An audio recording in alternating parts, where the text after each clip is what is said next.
Bu yol Təbriz küçəsindən başlayır və Ziya Bünyadov prospektində bitir. Əhməd Rəcəbli küçəsi şəhərdə şimal-cənubu əlaqələndirən əsas küçələrdən biridir. Sənaye keçmişini yaddaşında yaşadan Əhməd Rəcəbli küçəsi. İki tərəfli idi bu yollar buradan. Əhməd Rəcəbli küçəsi başlayırdı Nərmanov metrosundan, düz taksimatorun qabağına 7-ci mikrorona qədər. Komsomolun 50 illiyi adlandırılan bu küçə 20 fevral 1992-ci ildən etibarən Əhməd Rəcəblinin adını daşımağa başlayır. Bu küçənin adının arxasında bəşəriyyətə sığmayan töhfələr verən fədakar bir alim taleyi dayanıb.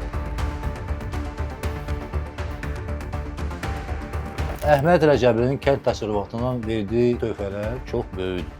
Bizim institutda 45-ci ildən 63-cü ilə kimi həyatının sonuna kimi fəaliyyət göstərmişdir. Kol və ağac bitkiləri üzərində də təcrübələr aparıb, yeni bağlar salıb.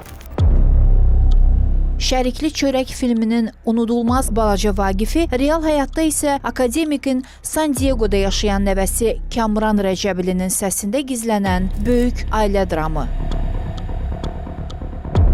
Babam haqqında danışmaq böyük bir şərəfdir. Unutmayaq ki, bir küçənin böyüklüyü əslində burada tikilən binalarda yox, o adı yaşadan ləyaqətdədir. Ülviyə Hüseynovanın Bizim küçə layihəsində 30 may saat 17:15-də Real TV-də.